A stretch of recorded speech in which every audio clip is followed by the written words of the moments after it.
Welcome to my YouTube channel. आज हम बात करने जा रहे हैं चैप्टर जो आपका पहला है, what is democracy, why democracy. देखो, जब से आप सिविक्स पढ़ना स्टार्ट किया तब से डेमोक्रेसी पढ़ रहे हो, तो आपको लगेगा कि इस चैप्टर में नया क्या पढ़ेंगे। इस चैप्टर में नया ये पढ़ेंगे कि डेमोक्रेसी जो है हमारे नेबरिंग कंट्रीज में, इनफैक्ट हमारे कंट्री में भी कुछ स्टेट्स में कभी ऐसे रहे, ऐसा कह सकते हो कि कंप्लीट डेमोक्रेसी नहीं थी। मतलब या डेमोक्रेसी में प्रॉब्लम थी। वो स्पेशली वो टाइम था जब बैलेट पेपर में इलेक्शंस होते थे, तो बूथ लूट लिए जाते थे। आई थिंक आपको नहीं पता होगा, बट अपने फादर ग्रैंडफादर से पूछना, वो बेहतर बताएंगे आपको कि कैसे इस तरह के इंस्टेंसेस अलग अलग जगहों में हुआ करते थे। तो चलो ठीक है, उसके बारे में हम नहीं बात कर रहे हैं। तो ये बूथ कैप्चरिंग जो है पूरे कंट्री में या पूरे स्टेट में नहीं होता था, कुछ एक जगह पे होता था। लेकिन हम इस चैप्टर में ऐसे इंस्टेंसेस की बात करेंगे कि पूरी की पूरी कंट्री ही करप्ट है in term of forming government and all those. तो देखते हैं क्या है। सबसे पहले हम डेमोक्रेसी, जो आपके सिलेबस का पार्ट नहीं है, मतलब जो डेफिनेशन एंड ऑल दोस, लेकिन थोड़ा सा समझ लेते हैं, ताकि अगर आपको पिछले क्लासेस के ध्यान नहीं होंगे या पिछले क्लासेस के थोड़ा सा कह सकते हो कि एक रिकैप की तरह है। तो देखते हैं क्या है नहीं है। तो सबसे पहले बात करते हैं हम लोग कि डेमोक्रेसी क्या होती है। तो डेमोक्रेसी में सिंपल से आपने पढ़ा होगा कि democracy is a form of government in which the ruler is elected by the common people. मतलब मैं एक आम आदमी हूँ, मैं वोट करूंगा, और मैं वोट करने के बाद मैंने या हमारे जैसे बहुत सारे लोग जिसको वोट करेंगे, जो सबसे ज्यादा वोट आएगी जिसकी, वो इलेक्शन में जीत जाएगा। तो एक सिंपल सा फंडा है ये। लेकिन हम लोग वोट क्यों करते हैं? तो क्या होता है कि पीपल वोट किस चीज के लिए, लाइक लॉज, पॉलिसीज, और हमारे लिए कौन से लोग काम करेंगे। ठीक है, तो ये सारी चीजों के लिए हम वोट करते हैं। अगर मान के चलो कि हमें लगता है कि जिसको हमने वोट किया वो अच्छा काम नहीं किया 5 सालों में लास्ट, तो हमारे पास पावर होता है कि भैया अगला इलेक्शन आएगा, हम आपको वोट नहीं देंगे। सिर्फ मेरे एक चाहने से नहीं होगा, हमारे जैसे बहुत सारे लोगों को जब ये लगेगा कि जो है ये पार्टिकुलर पार्टी या पार्टिकुलर कैंडिडेट ने काम नहीं किया, तो हम उसको वोट नहीं देते हैं। तो सरकार बदल जाती है, चाहे वो स्टेट में हो चाहे वो सेंटर में हो। जैसे अगर आप याद करोगे, आप जिस स्टेट से बिलोंग करते हो, आप जिस स्टेट से मेरे वीडियो देख रहे हो, तो आपको आप देखो लास्ट 10 इयर्स का देख लो कि हो सकता है आपके यहाँ पे एमएलए या एमपी चेंज हुए हो सकता है आपके सीएम चेंज हुए हो सकता है कंटिन्यू भी हुए हो। तो कंटिन्यू कब करती है कोई भी गवर्नमेंट? कि पार्टिकुलर आदमी ए था, उसने बहुत अच्छा काम किया, या पार्टिकुलर पार्टी ए था, उसने बहुत अच्छा काम किया, तो फिर से हमने वोट दिया। जनरली यही होता है। तो अब डिक्टेटरशिप आपको पता है कि क्या होता है। डिक्टेटरशिप नहीं पता है तो फिर से बता देता हूं कि डिक्टेटरशिप एक ऐसी फॉर्म ऑफ गवर्नमेंट है जहां पे क्या होता है, डेमोक्रेसी से ये देखो अलग होती है। क्यों? क्योंकि डिक्टेटरशिप में वन पर्सन जो है सारे डिसीजंस बनाते हैं। जो कंट्री में रूल एंड रेगुलेशन है, ये सारे वन पर्सन देखते हैं।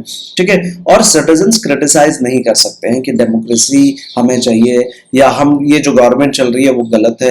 तो इस तरह से कोई भी क्रिटिसिज्म नहीं चलेगी वहां पे। अगर आपने क्रिटिसिज्म किया तो माइट भी आपको जेल भेजा जा सकता है, क्योंकि आपने गवर्नमेंट के अगेंस्ट बोला, जो कि हमारे कुछ नेबरिंग कंट्रीज में है या वर्ल्ड के अलग अलग पार्ट्स में देखने को हमें मिलेंगे इस चैप्टर में। ठीक है, तो एक बुक से कार्टून यहाँ पे लिया गया है। यहाँ पे एक लड़की है, देखो ये कह रही है कि I have heard a different version of democracy, जिसपे ये कह रही है कि क्या हो रहा है, where it is of the people, for the people and by the people. अब इसको हम लोग क्यों नहीं एक्सेप्ट करते हैं? देखो, ये जो स्टेटमेंट है थोड़े कह सकते हैं कि किसी किसी पार्ट में ये है, पूरे कंट्री में हर जगह पे तो ये ऐसा नहीं है, या पूरे वर्ल्ड में तो हर जगह ऐसा नहीं है। डेमोक्रेसी लोगों को कनेक्ट करता है, ऑब्वियस है। अगर आप देखोगे इंडिया की अगर हम बात करते हैं, तो दुनिया का शायद ही कोई ऐसा रिलीजन है जो इंडिया में नहीं है। इंडिया में इतने लैंग्वेज, इतने फेथ, इतनी डाइवर्सिटी है। मतलब हर स्टेट चले जाओ, एक स्टेट के अंदर में मल्टीपल डाइवर्सिटी है। इनफैक्ट आप 10 किलोमीटर के अगर डिफरेंसेस देखोगे तो वहाँ पे लैंग्वेजेस चेंज होने लगते हैं।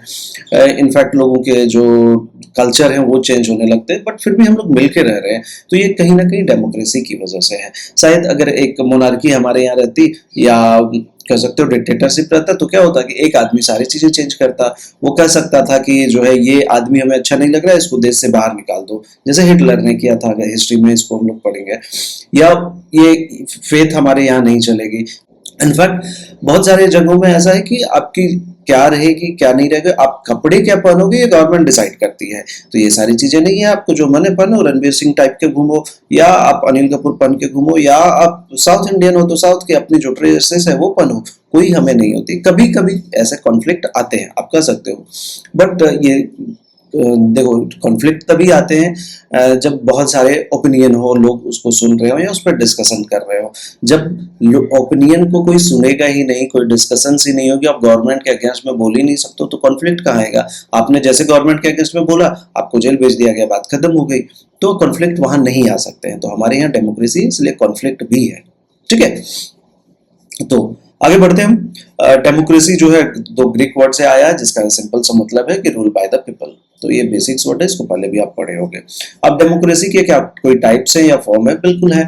या एक जो होती है one is direct democracy. Direct democracy का क्या मतलब हो गया?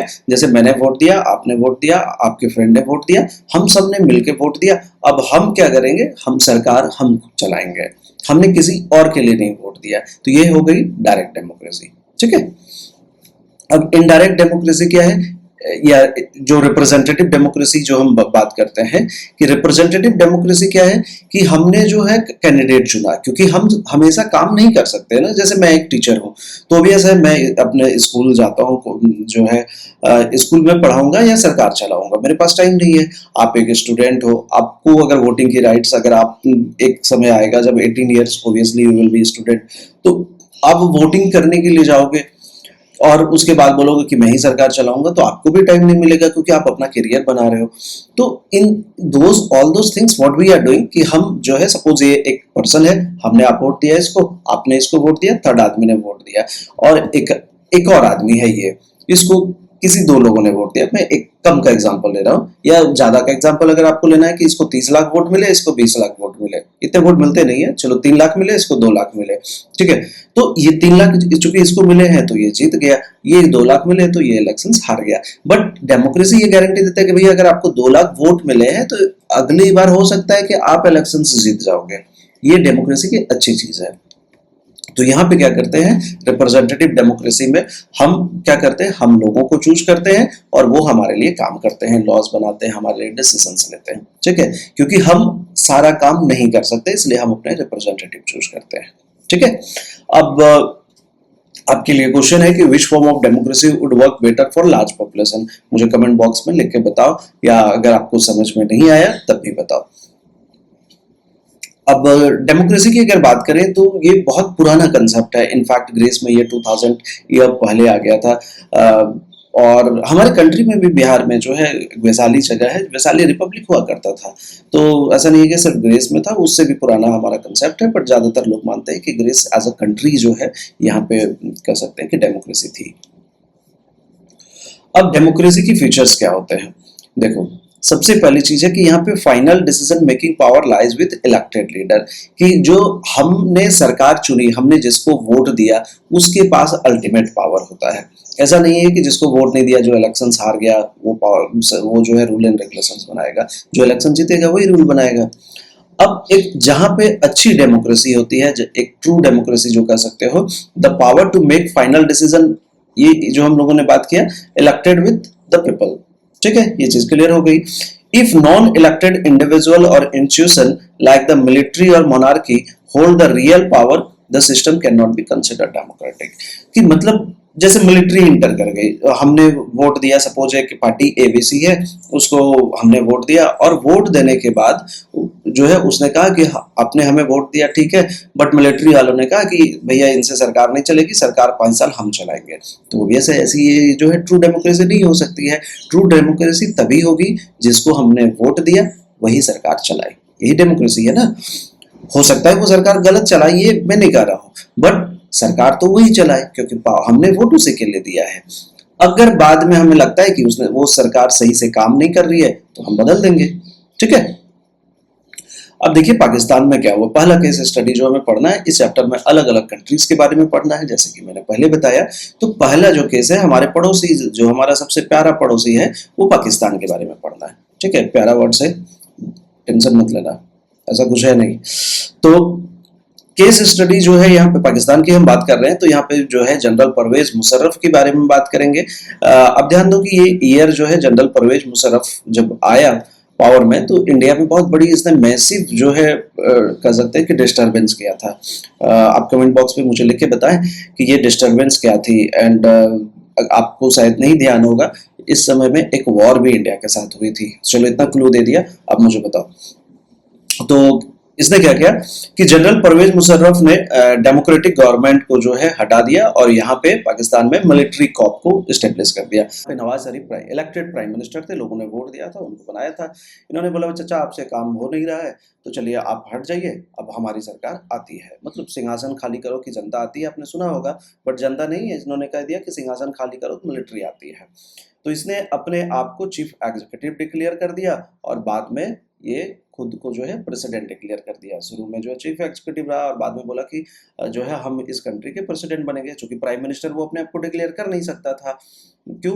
क्योंकि प्राइम मिनिस्टर इलेक्टेड होते हैं और इसने प्रेसिडेंट बोला कि हम जो है मिलिट्री का चीफ जो है वो प्रेसिडेंट है, तो अपने आप को मिलिट्री बना दिया, तो अपने आप को प्रेसिडेंट बना दिया। बाद में इसने एक रेफरेंडम लाया 2002 में और अपनी जो है टेन्योर को 5 ईयर के लिए और एक्सटेंड कर दिया।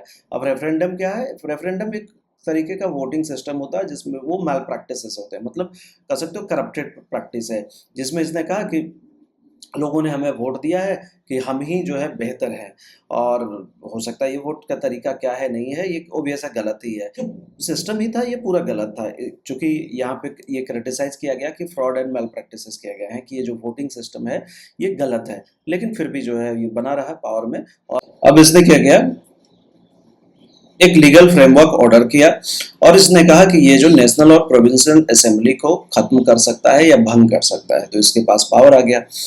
और इसके बाद इसने क्या किया कि इलेक्शंस के अनाउंसमेंट कर दी नेशनल और प्रोविंशियल लेवल में। मतलब प्रोविंशियल लेवल का मतलब समझ लो कि स्टेट लेवल में, और नेशनल का मतलब हो गया सेंटर के लिए। ठीक है, तो however the civilian cabinet was overseen by a national security council dominated by military official। तो कह सकते हो कि यहाँ पे पूरी तरह से मिलिट्री, चूंकि हावी थी तो हर जगह पे मिलिट्री ने यहाँ पे कंट्रोल करना शुरू कर दिया। और फाइनल डिसीजंस जो था, पूरे कंट्री का जो फाइनल डिसीजंस कह सकते हो लेने का पावर जनरल मुशर्रफ के पास था या उसकी आर्मी के पास था, ना ही कि जो इलेक्शंस में जीते। मतलब जनरली क्या होता है ना कि एमएलए या एमपी इलेक्शंस में लड़ते हैं और आप प्राउड से कह सकते हो कि चाचा हमारे विधायक हैं। ऐसा क्यों कहते हो? क्योंकि चाचा आपके विधायक हैं, तो आप हो सकता है कि लाल बत्ती लगा के घूमोगे, फॉर्च्यूनर में तो ऑब्वियस घूमोगे। तो इन सारे कंडीशंस में क्या होता है कि इनको पावर मिल जाती है। बट ये इलेक्शंस में जीते या जो भी हारे होंगे, तो जो ऑब्वियस है इलेक्शंस में जीतने के बाद इनको पावर आनी चाहिए थी, पावर मिलनी चाहिए थी, बट ऐसा हुआ नहीं। पावर किसके पास रहा? पावर मिलिट्री के पास ही रहा। तो अब हम बात करते हैं कि क्या पाकिस्तान जो है एक डेमोक्रेटिक कंट्री हुई या नहीं हुई। तो ऑब्वियस है कि यहाँ पे इलेक्शंस तो हुए, लेकिन जो कह सकते हैं कि उनके पास पावर ही नहीं था। ठीक है, तो चाचा विधायक आपके बनेंगे, लेकिन विधायक के पावर जो है मुखिया के तरह नहीं रहे। और दूसरा जो है की डिसीजंस जो है नॉन इलेक्टेड मिलिट्री ऑफिशियल्स के पास रहा। तो जो मिलिट्री नॉन इलेक्टेड जो मिलिट्री ऑफिसर थे, ये लोग जो मिलिट्री के ऑफिसर्स रहे होंगे, उनके पास रियल पावर रही। तो इसीलिए यहाँ पे हम जो है कह सकते हैं कि पाकिस्तान में डेमोक्रेसी उस समय में नहीं थी। अभी की बात नहीं कर रहा हूँ, अभी इलेक्टेड गवर्नमेंट है, तो उस समय में पाकिस्तान एक डेमोक्रेटिक कंट्री नहीं थी। ठीक है, तो अब डेमोक्रेटिक कंट्री क्या होता है?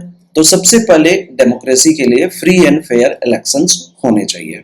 ठीक है, तो फ्री एंड फेयर का मतलब क्या हो गया कि लोगों को किसी तरीके का प्रेशर नहीं दिया जाए कि भैया आप इसी को वोट दो, या इलेक्शंस के तरीके जो है वो सही होने चाहिए, कोई गड़बड़ी नहीं होनी चाहिए। ठीक है, और हर सिटीजन्स को जो है राइट मिलना चाहिए कि एक सपोज दैट कि इलेक्शंस में 4 पॉलिटिकल पार्टी आ रही है, तो 4 पॉलिटिकल पार्टी अगर आ रही है तो हमारे पास 4 ऑप्शंस आए ना कि हम या तो ए में जाएंगे, या तो बी में जाएंगे, या तो सी में जाएंगे, या तो डी में जाएंगे। इलेक्शंस हुआ, एक पॉलिटिकल पार्टी आई और कहा कि अब वोट दो, तो ऑब्वियस है हमारे पास कोई ऑप्शंस नहीं है, तो फिर इलेक्शंस का कोई मतलब नहीं है। ठीक है, और इसमें किसी तरह का मैनिपुलेशन नहीं होना चाहिए, रेस्ट्रिक्शंस नहीं होने चाहिए कि आपके पास 2 ही कैंडिडेट है या एक ही कैंडिडेट है, आपको वोट देना है। अगर 2 ही कैंडिडेट है तो भी हमारे लिए ऑप्शंस लिमिटेशंस है। बहुत सारे कंट्री में 2 पॉलिटिकल पार्टीज होती है, लेकिन इंडिया में मल्टीपल पॉलिटिकल पार्टीज के कंसेप्ट है। इनफैक्ट जो हमारे यहाँ कहते हैं कि मोर देन 2000 पॉलिटिकल पार्टीज हैं, तो मतलब नेशनल और स्टेट और छोटे रीजनल पार्टी मिला के। तो इस तरह से जब किसी भी स्टेट या कंट्री में इतने ज्यादा पॉलिटिकल पार्टीज के ऑप्शन होते हैं, स्टेट में 2500 नहीं है किसी भी स्टेट में, मैं पूरे कंट्री का मिला के बता रहा हूँ। तो जब हमारे पास बहुत सारे ऑप्शंस होते हैं तो क्या कर सकते हैं कि मैनिपुलेशंस के चांसेस कम हो जाते हैं। हाउएवर बहुत सारे ऐसे केसेस आए हैं कि इलेक्शंस के समय में कैंडिडेट ऐसा इंटरफेरेंस करने की कोशिश करते हैं, बट इनको कंट्रोल करने के लिए हमारे पास क्या है, इलेक्शन कमीशन है जो कि इंडिपेंडेंट है। ठीक है, आगे के चैप्टर में पढ़ेंगे इसको। अब आ जाते हैं एक महान कंट्री जो अपने आप को कहता है, उसमें कितनी हद तक करप्शन है देखो आप। अब चाइना में इलेक्शंस होते हैं, हर 5 साल में होते हैं। बढ़िया चीज है भैया कि इलेक्शंस तो हो रहे हैं, 5 साल में हो रहे हैं। और चाइना के जो पार्लियामेंट का नाम है, देखो इसको आपको याद करने की जरूरत नहीं है, this is only for your reference. ठीक है, आप याद करना नेशनल पीपल्स कांग्रेस। तो चाइना का ये पार्लियामेंट का नाम है, जैसे हमारे पार्लियामेंट का नाम पार्लियामेंट है या हिंदी में संसद बोलते हैं, लेकिन चाइना के जो पार्लियामेंट का नाम है ये नेशनल पीपल्स कांग्रेस है। ठीक है, अब इसमें प्रॉब्लम क्या है कि यहाँ पे जो है 3000 मेंबर्स हैं, लेकिन इस 3000 मेंबर्स में से जैसे हमारे यहाँ लोकसभा में कितने मेंबर हैं, पहले 545 हुआ करते थे, 2 एंग्लो इंडियन की सीट थी, अभी 543 है। तो ये 543 कौन से मेंबर होते हैं हमारे यहाँ, जिसको हमने वोट दिया। ठीक है ना, ये एमपी जो हमारे लोकसभा में है ये 543 है। तो इसमें भी कुछ सीट रिजर्व है, बट चाइना में प्रॉब्लम क्या है कि इनके यहाँ 3000 मेंबर है, और इस 3000 मेंबर में इनके यहाँ प्रॉब्लम ये चलती है कि कुछ सीट इन्होंने रिजर्व करके रखा है मिलिट्री के लिए। ठीक है, तो प्रॉब्लम है मिलिट्री के लिए इंटरफेरेंस कर सकते हो गवर्नमेंट में। उसके बाद दिक्कत क्या है कि it has the authority to appoint the president of China, जैसे पार्लियामेंट में होता है वैसा ही यहाँ पे भी है। जो आर्मी की हमने जो बात की कि कुछ सीट जो है elected by army, not directly by citizens, तो करप्शन देख लो यहीं पे है। उसके बाद प्रॉब्लम क्या है देखो आगे, candidate need prior approval from the Chinese communist party to contest elections. कि आप मान के चलो कि इंडिया में जो अलग अलग पॉलिटिकल पार्टीज है, अगर मान के चलो एक ही रहे या 2 रहे, जैसे 2 बड़ी पार्टी की मैं बात कर रहा हूँ, कांग्रेस है एंड बीजेपी है। अगर मुझे इलेक्शंस लड़ना पड़ेगा तो मैं बीजेपी वालों से पूछूंगा या कांग्रेस वालों से पूछूंगा कि भैया हम इलेक्शन लड़ सकते हैं।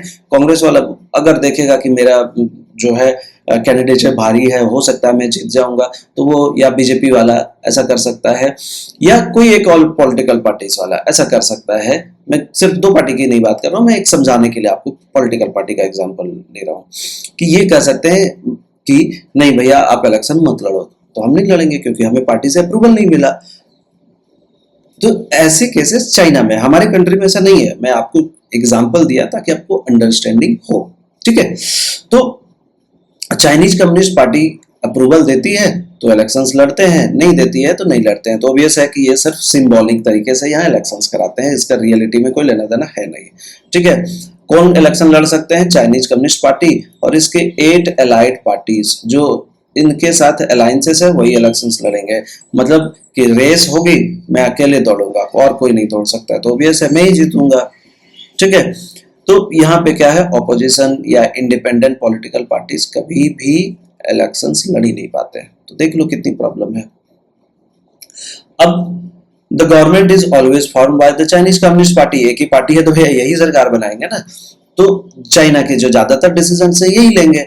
इलेक्शंस तो होते हैं, ये फर्जी इलेक्शंस है, इसका कोई मतलब नहीं है ना कि जेन्युइन चॉइस या ऑपोजिशंस का कोई मतलब यहाँ पे है नहीं। सरकार सिर्फ एक ही पार्टी की है और इलेक्शंस होगी, क्यों होगी इलेक्शंस, वो मेरे को समझ में नहीं आ रहा। इलेक्शंस कराने हैं क्यों भैया, जब तुम्हारी ही सरकार चलानी है तो दुनिया को दिखाने के लिए कि बेवकूफ बनाने के लिए कि हम इलेक्शंस करा रहे हैं। और जी जिनपिंग है वही प्रेसिडेंट रहेंगे जब तक जिंदा रहेंगे, तो ऑब्वियस है ऐसे में इलेक्शंस मत कराओ, पैसे बचाओ थोड़े से। हालांकि पैसे की कमी नहीं है, बट फिर भी दुनिया को बेवकूफ मत बनाओ, लोगों को बेवकूफ मत बनाओ कि इलेक्शंस हो रहे हैं। तो चलो आगे बात करते हैं हम लोग एक और कंट्री की जो कि है मैक्सिको।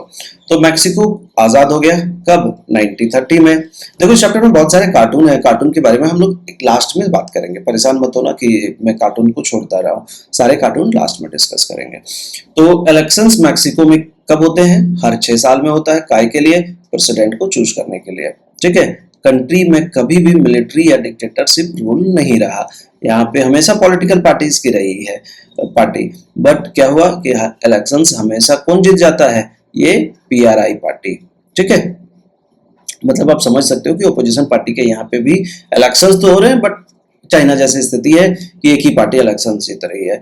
ठीक है, लेकिन यहाँ पे क्या है, चाइना से थोड़ी सी कंडीशन अलग है कि ऑपोजिशन पार्टी इलेक्शंस कंटेस्ट करती है, but they never own as the elections were heavily manipulated. मतलब क्या हो गया कि इलेक्शंस तो हो रहे हैं, ऑपोजिशन पार्टी भी आ रही है। चाइना में हमने देखा कि इलेक्शंस हो रहे हैं, ऑपोजिशन पार्टी के कंसेप्ट नहीं है, बट यहाँ पे इलेक्शंस हो रहे हैं, ऑपोजिशन पार्टी भी है, but what ever all the power is in with the ruling party. तो रूलिंग पार्टी के पास सारा पावर है, तो वो क्या कर रहा है, इलेक्शंस को मैनिपुलेट कर रहा है, हमेशा वो खुद जीत जा रहा है। अब प्रॉब्लम ये क्या कर रहे हैं कि government employees were forced to attend PRI meetings, कि जो भी गवर्नमेंट एम्प्लॉय है उनको बोलता है कि पीआरआई की जो मीटिंग हो रही है, ये जो रिवोल्यूशनरी इंस्टीट्यूशनल रिवोल्यूशनरी पार्टी है। अब आप सोच रहे होंगे कि ये फुल फॉर्म उल्टा क्यों है, मैंने तो नहीं लिखा है, ये इन लोगों ने लिखा है, तो इनसे ही पूछ लेना। ये कुछ फुल फॉर्म होते हैं जो उल्टे ही होते हैं, जैसे आप देख लो एमबीबीएस के फुल फॉर्म क्या है, आपको पता है, बताओ? तो bachelor of medicine, bachelor of surgery. तो ऐसे लोग जो है लिखते हैं, अरे भाई सीधा लिखो, क्यों उल्टा पढ़ाना।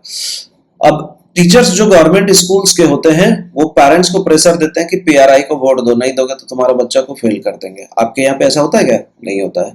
हमारे यहाँ इस तरह से गवर्नमेंट टीचर कभी नहीं कहेंगे कि आप इस पार्टी के कैंडिडेट को वोट दो या इस पार्टी को वोट दो, ऐसे नहीं कर सकते।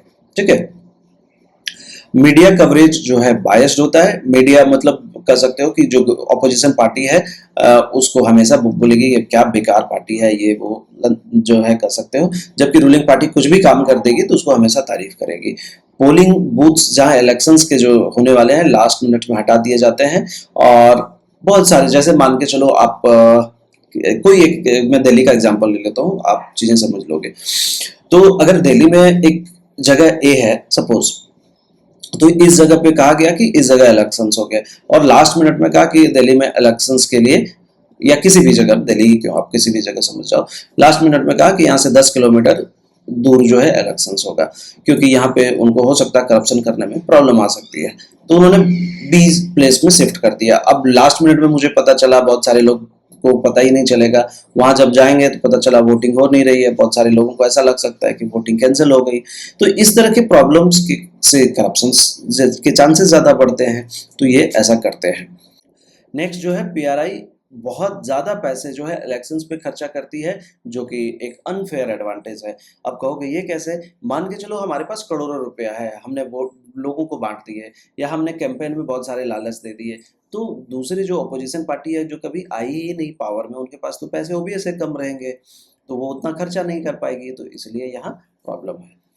अब देखो होता क्या है कि इलेक्शंस तो यहाँ हो रहे हैं और बहुत सारे पार्टीज इलेक्शंस में आ रही है, लेकिन सरकार बदल नहीं रही है। एक अच्छी डेमोक्रेसी क्या होती है? आप कहोगे कि कौन सी पार्टी की सरकार सबसे अच्छी है? कोई भी पार्टी की नहीं।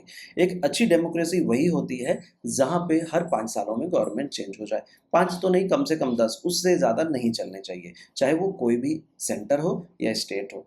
इससे क्या होता है ना कि सेंटर गवर्नमेंट या स्टेट गवर्नमेंट में ऑपोजिशन पार्टी को या रूलिंग पार्टी दोनों को डर बना रहेगा कि हम काम नहीं करेंगे तो हम हटा दिए जाएंगे। ठीक है, कुछ स्टेट में जो है ऐसा हो रहा है कि एक ही पार्टी की सरकार लंबे समय तक चल रही है, तो वहाँ एक तरह कह सकते हो कि कंसेप्ट ऑफ डिक्टेटरशिप आने शुरू हो जाते हैं। तो इस तरह की प्रॉब्लम से जो है लोगों को एक अच्छी डेमोक्रेसी नहीं मिल पाती है। ठीक है, नेक्स्ट है the ruling parties control made it nearly impossible for voter to remove through elections. और ऑब्वियस है रूलिंग पार्टी जो है कंप्लीट डिक्टेटरशिप जैसे हो जाती है, उसको आप हटा ही नहीं पाओगे, वोट दोगे या नहीं दोगे, वो करप्शन कर लेगी और इलेक्शन जीत जाएगी। ठीक है, अब देखते हैं what is free and fair elections with real choice. यहाँ पे जो दो कंट्री की हमने बात की, चाइना और मैक्सिको, इसमें क्या चल रहे हैं कि elections alone don't make a country democratic. दोनों कंट्री में इलेक्शंस हो रहे हैं, क्या हम डेमोक्रेसी कह सकते हैं? बिल्कुल नहीं। ठीक है, इलेक्शंस काफी नहीं होते हैं।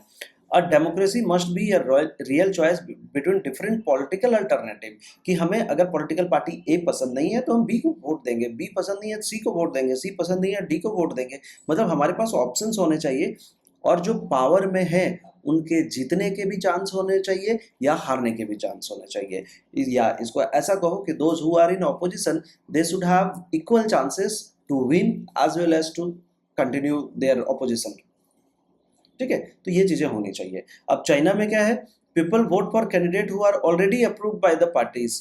तो ऑब्वियस है कि जो कैंडिडेट को कहा कि आपको इसी को वोट देना है तो वोट दो, नहीं तो वही जीतेगा। Voter don't have the option to choose opposition और इंडिपेंडेंट कैंडिडेट। तो वोटर के पास कोई ऑप्शन ही नहीं बचा कि हम किसी दूसरे को वोट दे सकें। और there is no real competition, so selection are not truly democratic. तो यहाँ होने क्या चाहिए कि 3-4 कैंडिडेट, अगर ये जो मान के चलो यहाँ पे जो चाइनीज कम्युनिस्ट पार्टी है ये उतरती, कोई दूसरी पॉलिटिकल पार्टी आती, तीसरी आती, चौथी आती, तो उनमें लोगों को अगर वोटिंग के चांसेस मिलते तो कह सकते हैं ये डेमोक्रेसी थी। ठीक है। अब मैक्सिको में क्या है, मैक्सिको में इलेक्शंस हो रहे थे बट पीआरआई हमेशा इलेक्शन जीत रही थी, ये 2000 तक की बात हो रही है। और ऑपोजिशन पार्टी इलेक्शंस लड़ते थे लेकिन चूंकि उनके पास पैसा नहीं था, फेयर प्रैक्टिसेस नहीं होते थे, इसलिए वो इलेक्शंस हार जाते थे और रूलर चेंज नहीं होते थे। ठीक है।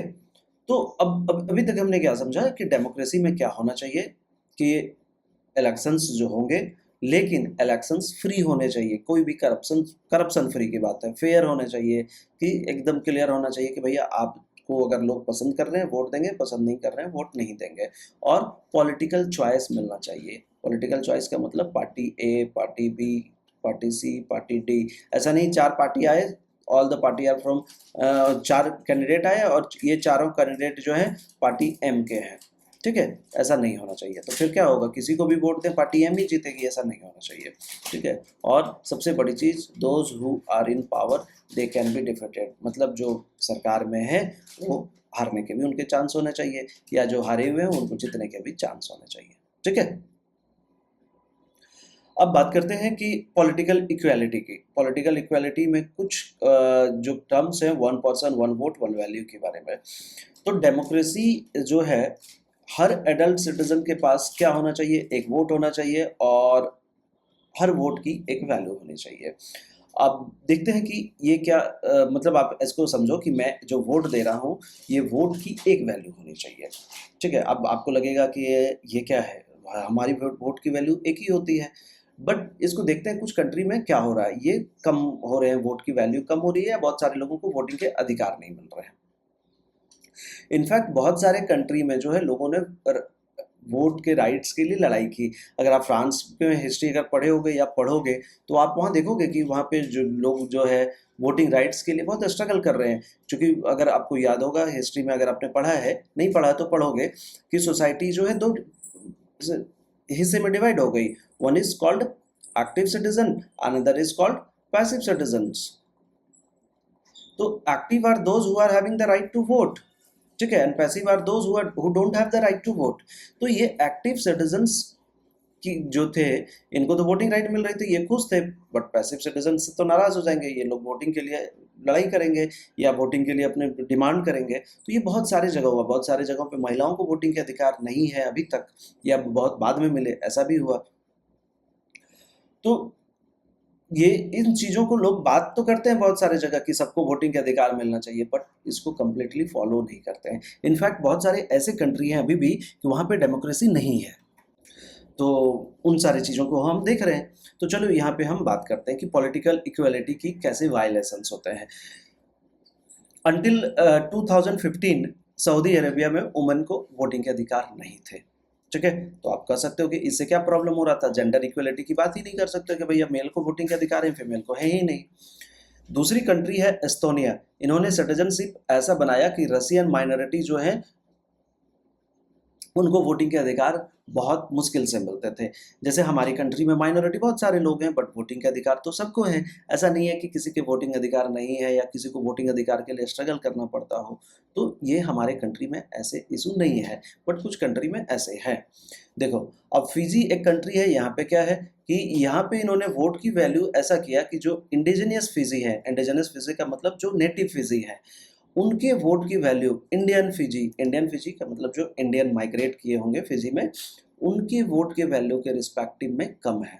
मतलब जो इंडिजिनस फिजी है उनकी वोट की वैल्यू ज़्यादा है रेदर देन जो इंडियन वहाँ बस गए हैं। तो ये आप इक्वल वोट की क्या बात करोगे भैया, कि आप दो लोग हैं आपके यहाँ पे, दोनों की वोट की वैल्यू अलग अलग है। जब कोई भी आपकी कंट्री में सेटल हो गया है, चाहे वो इंडियन फिजी हो, चाहे वो फिजी का इंडिजिनस हो, तो दोनों को आप इक्वल राइट दो, क्योंकि उसको सिटीजनशिप है अगर आपने दी है, तो वोट की वैल्यू तो बराबर हो गई ना। लेकिन यहाँ पे नहीं मिल रहा है। तो होना क्या चाहिए, एक अच्छी डेमोक्रेसी में जो है वन पर्सन वन वोट होना चाहिए, हर वोट की वैल्यू इक्वल होनी चाहिए, और वोटिंग राइट्स में किसी भी तरीके का डिस्क्रिमिनेशन नहीं होना चाहिए। मतलब आप, अगर आप एज ए स्टूडेंट बोलोगे कि सर हमें वोटिंग राइट नहीं मिल रहा है, ये डिस्क्रिमिनेशन है, तो ऐसा नहीं हो सकता ना कि वोटिंग राइट्स के लिए फिक्स किए गए हैं।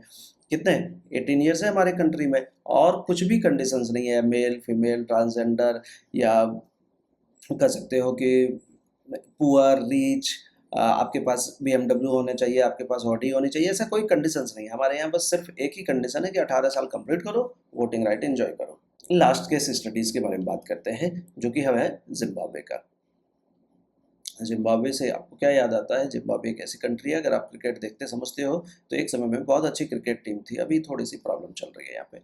तो चलो, जिम्बाब्वे को इंडिपेंडेंस मिला कहाँ से? वाइट माइनॉरिटी के साथ, मतलब ब्रिटिशर्स के साथ। मतलब सोच लो कि ब्रिटिशर्स कहाँ कहाँ पहुँच गए थे, सिर्फ इंडिया ही नहीं आए थे, दुनिया के हर कोने पहुँच गए थे। इंडिपेंडेंस के बाद यहाँ पे जो है एक ही पार्टी की सरकार चलती रही, जो कि था जानु PF, ZANU है, ठीक है, PF। तो इसके फुल फॉर्म में the Zimbabwe African national union patriotic front. तो इसको कंट्रोल कौन कर रहा था? रॉबर्ट मुगाबे, ठीक है। इलेक्शंस हो रहे थे, यहाँ पे भी वैसे ही देखो, उधर चाइना मैक्सिको की तरह ही है, इलेक्शंस हो रहे थे, लेकिन हर इलेक्शंस को ये लोग अनफेयर प्रैक्टिस से जीत रहे थे, मतलब झोल करके जीत रहे थे। हर बार क्या कर रहा था, समय के साथ ये लोगों ने क्या किया, प्रेसिडेंट के पावर कुछ इंक्रीज करते गए, और लोगों के लिए अकाउंटेबिलिटी को कम करते गए। मतलब सरकार जो है भैया, आम आदमी के लिए रिस्पॉन्सिबल नहीं है, सरकार अपनी मर्जी जो चाहे करेगी। तो आप समझ लो कि ऐसी सरकार का रहने का क्या फ़ायदा, जो लोगों के लिए है ही नहीं। ऑपोजिशन पार्टी थी यहाँ पे भी, लेकिन they are harassed, and they are meeting were disrupted, उनकी मीटिंग को भी ये सही से नहीं चलने दे रहे हैं। देखो कितना प्रॉब्लम हो रहा है। पब्लिक प्रोटेस्ट वेयर बैन, आप किसी चीज़ के लिए प्रोटेस्ट नहीं कर सकते हो, बड़ा प्रॉब्लम है भाई। And a law was passed to restrict criticism of the president. Law pass कर दिया इन्होंने कि प्रेसिडेंट की अगर बुराई की है ना, तो देख लेंगे हम लोग। हमारे कंट्री में है ना कि प्राइम मिनिस्टर की ओपन क्रिटिसिज्म है, गली मोहल्ले में ट्रेन में आपको देखने को मिल जाएगा कि मोदी कुछ नहीं कर रहा है, ये नहीं कर रहा है, वो नहीं कर रहा है, CM कुछ नहीं कर रहा है। तो डेमोक्रेसी हमें अधिकार देता है कि हम क्रिटिसिज्म कर सकते हैं पब्लिक प्लेसेस में भी। अब कुछ लोगों को बुरा लग जाता है।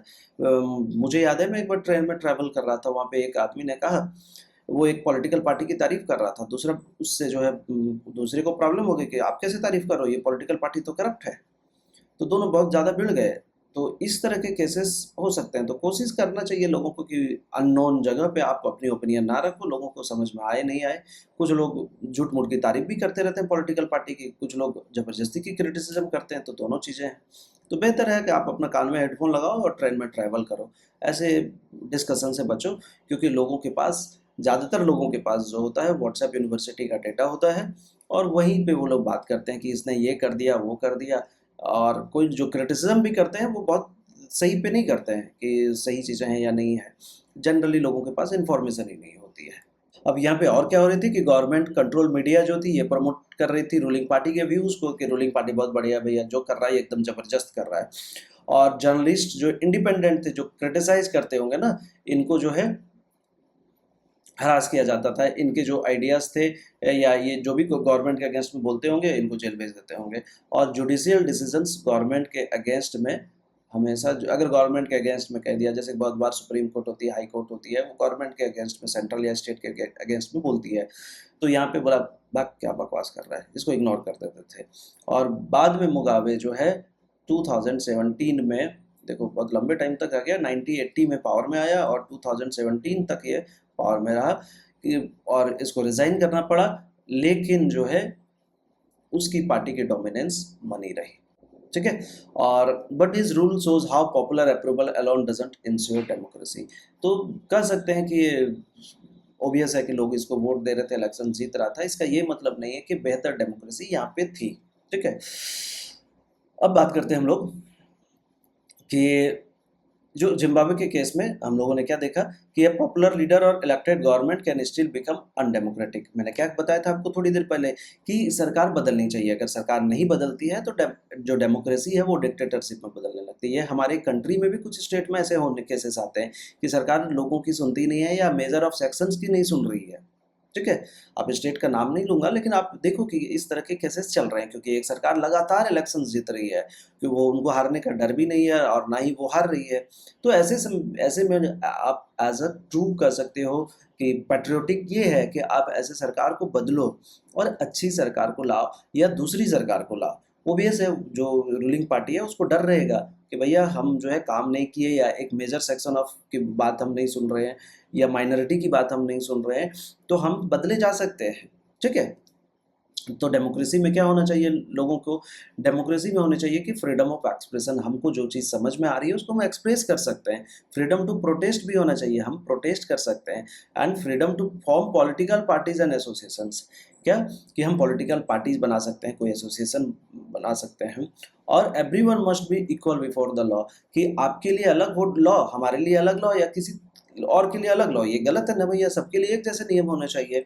एंड और इनफैक्ट लॉ के लिए अगर बात करोगे तो जो हमारे कंट्रीज में जिनके लिए कह सकते हो कि बहुत ज़्यादा इकोनॉमिकल प्रॉब्लम है उनको सरकार रिजर्वेशन तक देती है, ये बहुत सारी जगहों पे ऐसे होते हैं। और right must be protected by independent judiciary whose decision are respected. और जो हमें अगर देखो हमारे कंट्री में क्या होता है ना कि जब दो लोग लड़ते हैं आपस में तो क्या बोलते हैं, कोर्ट में तुमको देख लेंगे। ऐसा क्यों बोलते हैं? क्योंकि उनको लगता है कि कोर्ट से हमें जस्टिस मिलेगा और सरकार उसमें इंटरफेरेंस नहीं करेगी। तो हमारे यहाँ इंडिपेंडेंट जुडिशरी है। थोड़ी जुडिशरी स्लो है, कर सकते हैं, थोड़ी स्लो है, ऐसा नहीं कि बहुत स्लो है। बहुत बार ऐसे केसेस आते हैं कि एक आदमी जो है उसको उसके उसने केस किया और केस करने के बाद जो विक्टिम था इतने लंबे चले कि 30 साल 40 साल तक केस चलते रहे, तब तक उसकी डेथ हो गई, उसको सजा ही नहीं मिला, वो ज़िंदगी भर बाहर रहा या कुछ दिन जेल में रहा, फिर वो बेल पे आया और केस चले ही नहीं। बाद में जब केस चलने का आया तो वो ख़त्म हो गया। तो ये थोड़े स्लो है क्योंकि हमारे कंट्री में पॉपुलेशन ज़्यादा है। मुझे जो समझ में आता है मैं अपने ओपिनियन के हिसाब से बता रहा हूँ कि कोर्ट के ऊपर बहुत ज़्यादा बर्डन है, तो कोर्ट के नंबर्स बढ़ा देने चाहिए। अगर मुझे लगता है कि हर डिस्ट्रिक्ट में एक जो कोर्ट है या स्टेट में एक हाई कोर्ट है, एक ही होते हैं, बट मैं अपने ओपिनियन से बता रहा हूँ कि अगर ये कोर्ट के नंबर्स को बढ़ा दिया जाए या जजेस के नंबर को बढ़ा दिया जाए या विद इन द कोर्ट के नंबर बढ़ाने का मतलब है कि कोर्ट के कैंपस एक रहेंगे, वहाँ पे मल्टीपल जो लोग हैं केसेस सुन रहे हैं। मतलब अगर मान के चलो एक एक आदमी सुन रहा है या एक ग्रुप ऑफ केसेस सुन रहा है, वहाँ पे 100 लोग सुन रहे हैं, तो क्या हो जाएंगे कि काम थोड़े से फास्ट हो सकता है। ये मेरी अपनी ओपिनियन है। ठीक है, अब बात करते हैं हम लोग कि डेमोक्रेसी कितनी हद तक सही है या गलत है। तो डेमोक्रेसी में क्या अच्छा होता है, क्या बुरा होता है? तो देखो, सबसे पहले हम नेगेटिविटी की बात कर रहे हैं डेमोक्रेसी की, कि डेमोक्रेसी में जो है what are the problems with democracy. तो ordinary people must know what is best, कि आम आदमी को पता ही नहीं चलता है ना कि क्या सही है या क्या गलत है, या कौन सी पॉलिटिकल पार्टी सही है या कौन सी पॉलिटिकल पार्टी गलत है। तो एक सबसे बड़ी प्रॉब्लम ये है डेमोक्रेसी में कि अगर मैं एक आम आदमी हूँ, मुझे समझ में नहीं आता, मैं पढ़ा लिखा नहीं हूँ, पढ़ा लिखा को तो छोड़ दो, मैं पढ़ा लिखा भी हूँ बट मुझे जो है इलेक्शन से उतना मतलब नहीं है। इलेक्शंस आते हैं, मुझे जो समझ में आते हैं, जो पार्टी बढ़िया से एडवर्टीजमेंट कर रही है मैं उसी को वोट दे देता हूँ। ऐसा जनरली होता है। या जो पार्टी कहती है कि आपके लिए, आप एक टीचर हो तो आपके लिए जो है ये सारी चीज़ें रहेगी, हालांकि टीचर्स के लिए कोई बात नहीं करता है जनरली। मैं एक एग्जांपल बता रहा हूँ कि ये चीज़ें आपको मिलेगी। टीचर्स इंडिया में जो नंबर्स की अगर बात करें तो ऑब्वियस है कि काफ़ी ज़्यादा होंगे, बट टीचर्स के लिए बहुत ज़्यादा गवर्नमेंट की प्रोविज़न नहीं है। गवर्नमेंट के लिए सबसे पहले तो प्रोविज़न करने चाहिए वर्किंग टाइम की, अगर टीचर्स की मैं बात कर रहा हूँ तो। कि बहुत सारे स्कूलों जहाँ पे मैंने देखे हैं कि आने का तो टाइम फिक्स है, अगर आप स्कूल लेट जाओगे एज अ स्टूडेंट, शायद आपको पता हो या ना हो, तो बहुत सारी जगह मैंने ऐसे देखे हैं कि आपकी सैलरी तक काट ली जाती है, which is very sad to a teacher community. तो लेकिन जाने के कोई फिक्स टाइम नहीं है, जनरली 2:30 बजे। प्राइवेट स्कूलों की मैं बात कर रहा हूँ, गवर्नमेंट स्कूलों की नहीं बात कर रहा। कि जाने के टाइम अगर 2:30 बजे है तो ये 3:30 हो सकते हैं, 4:30 हो सकते हैं, 5:30 हो सकते हैं, इनफैक्ट ये ज़्यादा हो सकता है। और एक इंटरेस्टिंग सा चीज़ है, मेरे एक फ्रेंड है, एक स्कूल में टीचर है, उसने मुझे बताया रिसेंटली कि वहाँ पे देखो, अब डेमोक्रेसी हर जगह पे है, बट जो टीचर्स हैं जो सोसाइटी को बदल रहे हैं उनके यहाँ पे डेमोक्रेसी नहीं है। कैसे, मैं बता रहा हूँ, देखो आपको ये वीडियो ओबियस है, आपको अगर अच्छा लगेगा तो दूसरों को शेयर करोगे, बट ये जो चीज़ें हैं एकदम से शेयर करना। कि उसने बताया कि उसके यहाँ पे प्रिंसिपल ने स्टाफ रूम में एंटर किया, और स्टाफ रूम में उनके जो बैठने की जगह है तो ड्रॉवर सबके टीचर को अलाउड थे। अब किसी टीचर को खाने का मन है तो भाई किसी ने बिस्किट रख दिया था, किसी ने मिक्सचर रखा था, तो टीचर ने क्या, सॉरी प्रिंसिपल ने क्या किया, वो सारे सामान को उठाया और फेंक दिया और स्टाफ रूम को लॉक कर दिया। अब देख लो, टीचर्स कम्युनिटी के साथ उसके प्रिंसिपल की इस तरह की बिहेवियर हो रही है।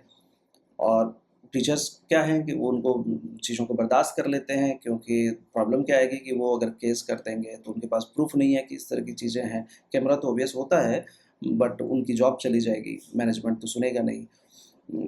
और फिर उसके बाद स्टाफ रूम को लॉक कर दिया, और 2 दिन ऐसे चले कि उनको बाहर बैठना पड़ा। मतलब they are not allowed to enter in staff room. आप सोच लो कि कितनी हद तक डेमोक्रेसी है। मैं पढ़ा रहा हूँ डेमोक्रेसी आपको समझने के लिए दूसरे कंट्री की, मैं इंडिया की बात कर रहा हूँ और एक अच्छे स्कूल की बात कर रहा हूँ। I am not talking about कि एक छोटे से स्कूल की ऐसी बात हो रही है, एक स्टेट का हाईएस्ट पेड स्कूल है ये, वहाँ की ये बात कर रहा हूँ मैं। इनफैक्ट इस तरह के इंस्टेंसेस में मैंने एक एग्जांपल बताए, ऐसे बहुत सारे जगह होते हैं। तो गवर्नमेंट इनके लिए सुनती नहीं है भैया, ना गवर्नमेंट टीचर्स के लिए कोई वेलफेयर की प्रोग्राम ला रही है। और इनफैक्ट की अगर बात करूँ तो टीचर्स की कोई जो है एक ग्रुप नहीं है जहाँ पे टीचर्स, या कोई फोरम नहीं है जहाँ पे टीचर अपनी बात रख सके और वो फोरम ऑर्गेनाइजेशंस पे जो है प्रेशर बना सके। सबसे बड़ी प्रॉब्लम तो ये है। तो चलो आते हैं हम यहाँ पे बात करते हैं। ऐसा चलता रहेगा लोगों को। अगर प्राइवेट जॉब में तो ये होता है कि अगर आपको ठीक लग रहा है तो करो, मजबूरी है तो भी लोग कर रहे होते हैं। अब उस ऑर्गेनाइजेशन की जब जहाँ की मैं बात कर रहा हूँ, वहाँ पे बहुत सारे ऐसे लोग हैं जो 15 साल 20 साल से काम कर रहे हैं, तो ओबियस है अब बूढ़े हो गए हैं। अब उनको जॉब कहाँ मिलेगी? जनरली टीचर्स या किसी भी ऑर्गेनाइजेशंस में लोग, यंग लोग चाहिए होते हैं। अब जिन्होंने 15 साल 17 साल काम कर लिया, तो 30 की अगर एज में भी ज्वाइन किया होगा तो लगभग 50 की एज में है। अब 50 के लिए वो हायरिंग के लिए अगर किसी भी ऑर्गेनाइजेशन में जाएंगे, दो दे आर टैलेंटेड, तो लोग नहीं लेना चाहेंगे कि 50 की एज में कितनी प्रोडक्टिविटी होगा। क्यों नहीं लेना चाहेंगे? क्योंकि उनकी भी तो वही मेंटलिटी है ना कि सुबह 8 से कितने बजे तक काम कराएंगे पता नहीं, और ये बूढ़े लोग तो काम नहीं कर पाएंगे। तो देख लो अब कंट्री में क्या सिचुएशन हमारी चल रही है। गवर्नमेंट को तो छोड़ो, बट स्कूलों के अंदर में ये प्रॉब्लम चल रही है, जो मैं आपको रियल एग्जांपल बता रहा हूँ, सिर्फ एक स्कूल का, जो अपने आप को स्टेट का बेस्ट स्कूल कहता है, उसका मैं एग्जांपल बता रहा हूँ। बट बहुत सारे ऐसे स्कूल्स और भी हैं। आप अगर पढ़ रहे होगे इस तरह की सिचुएशंस है, तो बहुत ख़राब सिचुएशन से ये चल रहे हैं। तो चलो आगे बात करते हैं इसमें से। यहाँ पे इनस्टेबिलिटी होती है क्योंकि लीडरशिप चेंज होते हैं। अब देखो, मैं क्लास ले रहा था, यही टॉपिक पढ़ा रहा था, तो one student has asked me कि सर चाइना इतना डेवलप्ड है, हमारी कंट्री रेदर देन चाइना उतनी डेवलप नहीं है। तो इसका एक रीज़न है कि हमारे यहाँ गवर्नमेंट चेंज होती रहती है। तो ऑब्वियस है कि अगर मैं मान के चलो आपको 50 साल से एक एरिया में देख रहा हूँ, मुझे समझ में है कि उस एरिया में क्या काम, मेरी एज नहीं हुई है उतना, मतलब एग्जाम्पल मैं बता रहा हूँ कि मैं या मेरी पार्टीज, तो मेरे को समझ में कि इस एरिया में क्या प्रॉब्लम है, क्या डेवलपमेंट किया जा सकता है। अब 5 साल के बाद मैं आया, फिर कोई और आया, फिर कोई और आया, तो इस तरह से क्या होता है, उसको समझने में ही अच्छा टाइम लग जाता है और लॉन्ग टर्म प्लानिंग नहीं हो पाती है। तो खैर ठीक है, ये डेमोक्रेसी की एक प्रॉब्लम है। नेक्स्ट है कि पॉलिटिकल पार्टीज जो इलेक्शन जब लड़ते हैं, तो सबको चाहिए क्या? सत्ता, पावर चाहिए सबको। तो उनके अंदर मॉरलिटी नहीं होती है कि भैया हम, आप अच्छा काम कर रहे हो तो आप अच्छा काम करो। बहुत सारे ऐसे इंस्टेंसेस आते हैं ना कि इलेक्शंस में लड़ रहे हैं, जनरली ये छोटे लेवल की मैं बात कर रहा हूँ, एमपी एमएलएस में ये कम देखने को मिलता है। तो जो अपोजिशन हैं या दूसरे कैंडिडेट है, वो कैंडिडेट पे हमला करा देते हैं दूसरा, जिसके जीतने की चांसेस होती है। तो एथिकली जो ये गलत है ना भैया कि आप इलेक्शंस लड़ रहे हो, आप इलेक्शंस लड़ो अपने काम पे, अपने बात पे। अगर आप ठीक हो तो आपको वोट देंगे, अगर आप करप्ट हो तो आपको वोट क्यों चाहिए? ठीक है। तो इस तरह से डेमोक्रेसी में एक प्रॉब्लम चलती है। अब एक और प्रॉब्लम है कि यहाँ पे डिसीजन मेकिंग स्लो होता है और इनएफिशिएंट होता है। कि डेमोक्रेसी जो है यहाँ पे प्रॉब्लम क्या चलती है कि डिसीजन मेकिंग बहुत स्लो चलते हैं।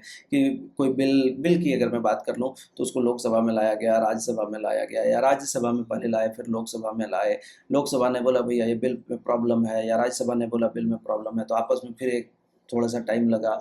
तो उसको पास होने में भी प्रेसिडेंट के पास गया, प्रेसिडेंट ने बोला भाई क्या बकवास बिल बना लिया, सपोज मैं एग्जांपल बता रहा हूँ, इसको थोड़ा सुधार करो। तो फिर से उसको सुधार करने पे लग गए, या बोले नहीं करेंगे।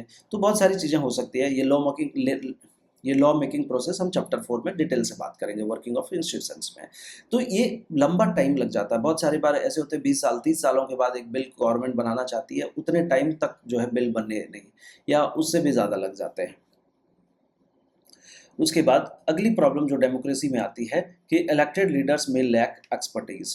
कि इलेक्टेड लीडर्स को हो सकते हैं कि जिसको हमने वोट दिया वो जो है they are not very expert, कि वो काम कर सकते हैं या नहीं कर सकते हैं, वो अच्छे डिसीजन ले सकते हैं या नहीं डिसीजन ले सकते हैं। अब देखो हमारे कंट्री में एक प्रॉब्लम क्या है ना, कि एक प्रॉब्लम भी है या कह सकते हो अच्छी भी चीज़ है, दोनों चीज़ें हैं ये। कि आपको एक प्यून बनने के लिए आपको चाहिए कम से कम 10th पास तो होना चाहिए, लेकिन लीडर बनने के लिए कोई डिग्री नहीं चाहिए। बिना डिग्री के आप बन रहे हो, आपको पता नहीं है कि क्या काम होता है, आपको क्या काम आपको करने होते हैं, तो आप किसके भरोसे रहोगे? जो आईएएस आईपीएस आपके साथ जो रहेंगे उसके भरोसे रहोगे। अब धीरे धीरे समय लगता है, लोग सीख जाते हैं, दैट इज डिफरेंट, मैं उसकी नहीं बात कर रहा हूँ।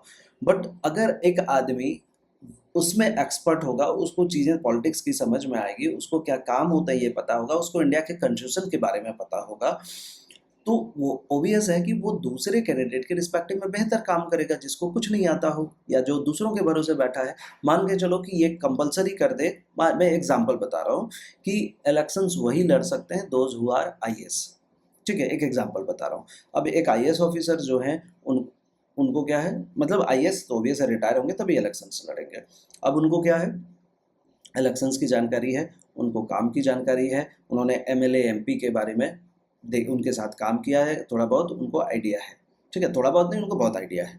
तो यहाँ पे क्या होगी कि जो डिसीजन मेकिंग कैपेसिटी होगी वो ज़्यादा बेहतर होगी। ठीक है, बट फिर आम लोगों को मौका नहीं मिलेगा। अगर मुझे इलेक्शंस में आना है, आपको इलेक्शंस में आना है, या आपके फ्रेंड को इलेक्शंस में आना है, तो मौका नहीं मिलेगा। इसीलिए हमारे यहाँ पे क्या किया गया कि किसी भी तरीके का क्वालिफिकेशन को कंपलसरी नहीं रखा गया। ठीक है, अब नेक्स्ट और लास्ट पॉइंट है कि डेमोक्रेसी में करप्शंस बढ़ते हैं। देखो कि डेमोक्रेसी में सबसे बड़ी प्रॉब्लम कब आती है, जब ये जो टर्म है वो आता है कोएलिशन। कोएलिशन का मतलब क्या हो गया, गठबंधन। तो गठबंधन में क्या होती है, सरकार तोड़ने जोड़ने के लिए करप्शंस करती है। कभी कभी जो है ये करप्शंस इतनी बढ़ जाती है, जो मैं कुछ स्टेट का अगर एग्जांपल लूँ कि, तो हो सकता है कि अगर आप उस स्टेट से बिलोंग करते हो तो बुरा लगेगा, लेकिन चलो मैं स्टेट का एग्जांपल नहीं लेता हूँ। मैं सिर्फ ये बताता हूँ कि वहाँ पे बार बार सरकारें चेंज हो रही है। मतलब अलायंसेस के अंदर कभी एक पॉलिटिकल पार्टी ए के साथ आ जा रहे हैं, कभी बी के साथ आ रहे हैं, फिर से ए में आ रहे हैं, फिर से बी में जा रहे हैं, फिर से ए में आ रहे हैं। तो इस आप समझ गए होंगे कौन सी स्टेट की मैं बात कर रहा हूँ। तो ये क्यों हो रही है, क्योंकि एक कहीं ना कहीं एक करप्शंस का एक पार्ट है। ठीक है, तो ऑब्वियस है ये जो है एक अच्छी स्थिति नहीं होती है। बट कोएलिशंस जो है डेमोक्रेसी को मजबूत भी बनाता है। ठीक है, कैसे, आगे पढ़ेंगे इसको हम लोग दूसरे चैप्टर्स में। अब डेमोक्रेसी अच्छी कैसी है, अब देखो सबसे पहले democracy prevent large scale disasters. कि कहीं भी जैसे कोविड का टाइम होगा, गवर्नमेंट ने कहा कि हम आपको फ्री वैक्सीन देंगे। क्यों देंगे, क्योंकि गवर्नमेंट जो है अकाउंटेबल है। ठीक है, तो देख एक चाइना का आप केस देख लो, यहाँ पे फेमाइन आए, फेमाइन आई थिंक आपको पता होगा, सूखा पड़ा, अकाल पड़ा, यहाँ पे 3 करोड़ लोगों की डेथ हो गई। इंडिया में ऐसे कंडीशंस आए हैं, बहुत बार आए हैं, लेकिन इस तरह के कंडीशंस कभी नहीं हुए। क्यों, क्योंकि इंडिया में एक डेमोक्रेटिक सेटअप है, यहाँ फ्री प्रेस है, अकाउंटेबिलिटी है, और गवर्नमेंट जो है फूड सिक्योरिटी पे ध्यान देती है। और फूड सिक्योरिटी आपको नहीं समझ में आ रहे हो तो सिंपल से मैं समझा दे रहा हूँ कि आपके यहाँ पे आपको बहुत पता होगा कि आपको पता होगा, हो सकता है कि गवर्नमेंट जो लोग गरीब हैं या कभी ऐसी ज़रूरत पड़ती है, लोगों को लगता है कि सूखे पड़े हैं, तो गवर्नमेंट सस्ते दामों पे राशन प्रोवाइड करती है। Ration that means rice, wheat, ये चीज़ें 1 रुपये में मिलती है, 2 रुपये में मिलती है। ठीक है, तो ये सरकार क्यों प्रोवाइड करती है? 1 रुपये में मार्केट में कहीं मिलेगा क्या? कहीं से भी ले लो, ऑनलाइन ले लो, मिलेगा नहीं मिलेगा। तो ये इसलिए करती है ना, ताकि लोग जो हैं, जो गरीब हैं, या अगर किसी भी जगह में फसल अच्छी नहीं हुई है तो लोगों को खाने का दिक्कत ना हो। तो लोगों डेथ से बचाने के लिए ऐसा करती है। और जहाँ पे डेमोक्रेटिक गवर्नमेंट नहीं है वहाँ पे देख लो कंडीशंस क्या है कि 3 करोड़ लोगों की डेथ हो गई। नेक्स्ट है डेमोक्रेसी ज़्यादा अकाउंटेबल है। अकाउंटेबल का मतलब क्या हो गया कि लोगों के लिए रिस्पॉन्सिबल है, आंसरेबल है। ठीक है, अगर लोगों के लिए ये क्या करते हैं कि democratic rulers are answerable to the people, ये लोगों के लिए आंसरेबल होते हैं कि भैया आपने ये जो डिसीजंस लिया ये क्यों लिया हमें बताइए, तो उनको बताना पड़ता है। और अगर वो ऐसा नहीं करते हैं तो अगली बार इलेक्शंस में हार जाएंगे वो, क्योंकि लोगों को लगेगा आप इलेक्शंस में आए और आप जीते, आपने कोई काम नहीं किया, जाइए भैया टाटा बाय बाय। जबकि नॉन डेमोक्रेटिक सिस्टम में क्या होता है, लोगों की ज़रूरतों को नहीं सुना जाएगा। ठीक है, ओबियस है कि यहाँ पे डेमोक्रेसी नहीं है, उनको हारने का कोई टेंशन ही नहीं है, हम जीते या हारे कोई फर्क नहीं पड़ता है, तो हम आपकी क्यों सुनेंगे। ठीक, नेक्स्ट है कि डेमोक्रेटिक जो है बेहतर डिसीजंस को लाते हैं। कैसे कि इसमें कंसलेशंस की बात होती है, डिस्कशंस की बात होती है, डिबेट होता है पार्लियामेंट में, आपने देखा होगा डिबेट में, तो डिबेट होता है तब कोई बिल आता है, ऐसे ही कोई बिल नहीं आ जाता है। और decisions are more thoughtful and less impulsive, यहाँ डिसीजंस ज़्यादा मतलब होते हैं जो लोगों के लिए, ऐसा नहीं कि कुछ भी उठपटांग बिल ले आएंगे। ठीक है, अगर ऐसा बिल लाएंगे तो सुप्रीम कोर्ट पहुंच जाते हैं लोग कि भैया ये गलत बिल ले आए हैं, इसको सुधार कीजिए, ऑपोजिशन पार्टी पहुंच जाती है। और जो मिस्टेक्स होते हैं और इसको निकाले जाते हैं कि भैया ये मिस्टेक्स हो गए, इसको सुधार करेंगे। ठीक है, नेक्स्ट है democracy helps handle social diversity and conflict peacefully. तो डाइवर्स सोसाइटी, जैसे कि हम जो डाइवर्स सोसाइटी हमारे कंट्री में है, यहाँ पे बहुत ज़्यादा लोगों के ओपिनियन हो सकते हैं, अलग अलग इंटरेस्ट हो सकता है। तो डेमोक्रेसी यहाँ क्या करता है, पीसफुल नेगोशिएशंस की बात करता है कि आपको अगर प्रॉब्लम है आप सरकार से बात कीजिए, आप लोग कोर्ट जाइए। वायलेंस को कंट्रोल करता है और एक सिंगल ग्रुप की नहीं डोमिनेंस हो पाती है। ठीक है, और यहाँ पे इसका फ़ायदा क्या होता है कि जितने भी अलग अलग थॉट के लोग हैं साथ में मिलकर रहते हैं। उसके बाद अगले की बात करें तो democracy enhance the dignity of citizen. कैसे, based on the principle of political equality every individual has equal status regardless of wealth of education, जो हम लोगों ने पहले बात किया कि ऐसा नहीं कि मैं गरीब हूं तो मेरे को वोटिंग राइट नहीं मिला, आप अमीर हो तो आपकी वोटिंग राइट आपको जो मिले वो बहुत ज्यादा वैल्यू है, ऐसा कुछ नहीं होता, यहाँ पे सबको बराबर वैल्यू है। ठीक है, citizens are rulers of their own fate, not just subject of a government. तो हम रूलर्स हैं एक्चुअल में, वी आर द रूलर्स ना, हम सरकार को वोट दे रहे हैं, वो मतलब हम कह सकते हो वी आर किंग मेकर, हम वोट देंगे भैया, जीतोगे, नहीं देंगे तो हार जाओगे। तो इजीली इलेक्शंस के टाइम पे नेता लोग आपको इस तरह से करते आते हैं, क्यों आते हैं, वो आपको प्रणाम नहीं कर रहे हैं, वो आपके जो अंदर पावर है किस चीज़ की, सरकार बदलने की, उसको प्रणाम कर रहे हैं कि अगर भैया वोट दे दो ना जीत जाएंगे, नहीं दोगे तो हार जाएंगे। ठीक है ना, तो ये सारी चीज़ें चलती है। और जो लास्ट है हमारा कि डेमोक्रेसी में जो है अलाउज मिस्टेक करेक्शन, सबसे चीज़ें देखो, मिस्टेक्स हर जगह होती है, आप भी मिस्टेक करते हो, मैं भी मिस्टेक करता हूँ, या हर कोई मिस्टेक करता है, लेकिन यहाँ पे क्रिटिसिज्म का अधिकार है कि भैया आपने गलत किया है तो इस पे बात कर सकते हैं हम लोग। और क्रिटिसिज्म के बाद क्या है, करेक्शंस है। क्रिटिसिज्म जहाँ नहीं है वो एक अच्छी ऑर्गेनाइजेशन नहीं हो सकती है, एक अच्छा कंट्री नहीं हो सकता है, एक अच्छा स्टेट नहीं हो सकता है, एक अच्छी जो मैंने ऑर्गेनाइजेशन की बात की, चाहे वो छोटा स्कूल हो या छोटी फैक्ट्री हो, जो वो बड़े कब होते हैं जब वहाँ पे लोग ओपनली बोल सकते हैं कि ये प्रॉब्लम है, इसको सुधार करो। ऐसा कैसे, आपने कैसे बोल दिया मेरे, ऐसा नहीं, इस तरह की चीज़ें नहीं होनी चाहिए। अगर कहीं ऐसा हो रहा है तो समझ लो कि वो ऑर्गेनाइजेशन बर्बाद होने की एकदम टॉप पे पहुंच रही है। ठीक है, next, either the decision changes और द लीडर चेंज, या तो सरकार बदल देंगे, कब, अगर डिसीजन नहीं बदलोगे, मान के चलो अभी वोटिंग राइट 18 है, सरकार बोलेगी कि ये वोटिंग राइट 25 कर देते हैं हम, तो बहुत सारे लोग वोट देने के अधिकार से जो है इनको नहीं मिलेगा। अब इससे जो यूथ नाराज हो गए, अब यूथ नाराज हो गए तो क्या हो गया कि बोलेंगे कि ठीक है भैया ज़्यादा उड़ रहे थे ना, अभी रुको, अगले इलेक्शंस आएंगे, जो रूलिंग पार्टी ने ऐसा बिल बनाया इसको वोट ही नहीं देंगे। ठीक, और डिक्टेटरशिप में जो है ऐसा नहीं होता। डिक्टेटरशिप ने मैं बोला कि जो बोल रहे हैं सुनो चुपचाप, नहीं सुनोगे तो भी ठीक है, सुनोगे तो ठीक है, तो इस तरह की इशू आती है। अब कंक्लूजन के बारे में बात करते हैं इसमें कि ये चैप्टर का कंक्लूजन नहीं है, यहाँ तक जो पढ़ा उसका कंक्लूजन है कि डेमोक्रेसी, देखो डेमोक्रेसी हर प्रॉब्लम को सॉल्व नहीं कर सकता, और क्योंकि ये स्लो है, फ्लोड है, ठीक है, ये इसकी प्रॉब्लम है, बट अभी जितने फॉर्म ऑफ गवर्नमेंट है उसमें ये सबसे बेहतर है, क्योंकि ये क्या करता है, लोगों की चॉइस को रिस्पेक्ट करता है, ये लोगों के जो मिस्टेक्स हैं उसको फिक्स करने की कोशिश करता है, ये सपोर्ट करता है क्या, डाइवर्सिटी और डिग्निटी को, और लोगों को पावर देता है। सबसे बड़ी चीज़ किस चीज़ की, कि आप गवर्न कर सकते हैं खुद को, आपको सरकार सही लगी ठीक है, नहीं लगी बदल दीजिए।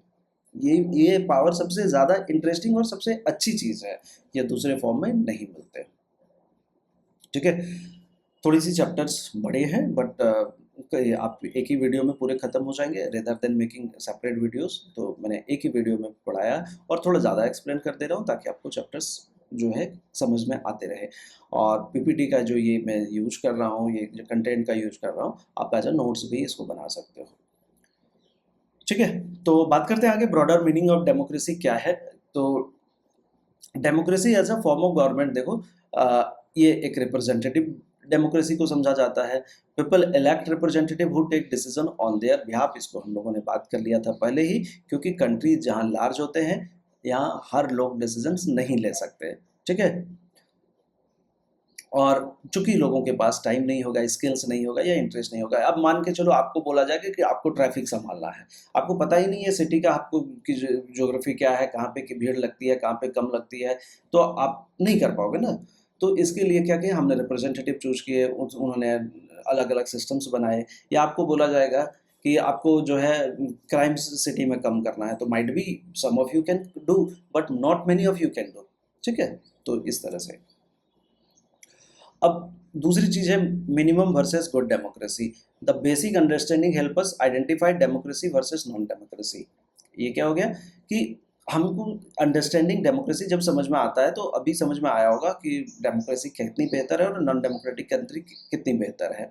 और डेमोक्रेसी जो है, क्वालिटी ऑफ डेमोक्रेसी, देखो क्या होता है ना कि कंट्री में मिनिमम कंडीशन हो सकते हैं, जैसे चाइना देखा, मैक्सिको देखा, जिम्बाब्वे देखा, कुछ कुछ कंडीशन तो है ही डेमोक्रेसी की, वहाँ इलेक्शंस हो रहे हैं, ऑपोजिशन पार्टी है, बट ये कोई ज़रूरी नहीं है कि मिनिमम डेमोक्रेसी का मतलब गुड डेमोक्रेसी हो गया। मिनिमम डेमोक्रेसी कोई टर्म ही नहीं हो सकता है, एक गुड डेमोक्रेसी हमेशा गुड डेमोक्रेसी है।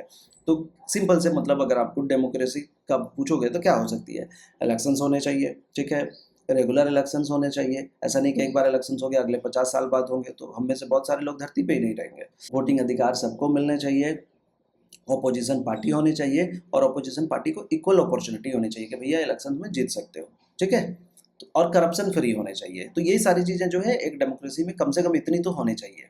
ठीक है, आगे बात करते हैं हम लोग डेमोक्रेसी बियॉन्ड गवर्नमेंट।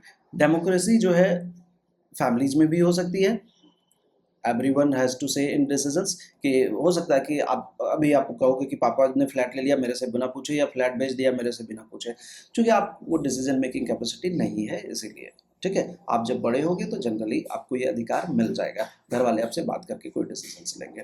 ठीक है, अभी मैंने बात किया है स्कूल्स की, तो देखो स्कूल्स में क्या होना चाहिए, टीचर्स वो अलाउ क्वेश्चंस, आपको दो चीज़ें होनी चाहिए, विद इन द मैनेजमेंट और विद इन द क्लासरूम। मैं आया आपको पढ़ाने के लिए, आपको बोला कि आपको क्वेश्चन ही नहीं पूछ सकते हो। अब बहुत सारे बच्चे क्या करते हैं ना कि सब्जेक्ट से नहीं पूछ रहे हैं, जैसे मैं एक एग्जांपल बता रहा हूँ, मैं डेमोक्रेसी पढ़ा रहा हूँ, आप पूछोगे कि सर महात्मा गांधी के कितने बच्चे थे, तो ये रिलेवेंट क्वेश्चन नहीं है। This is not you can say that relating to topic, या नहीं डेमोक्रेसी। आप ये पूछ सकते हो कि सर महात्मा गांधी ने डेमोक्रेसी के बारे में क्या बोला है, ये that that is a good question.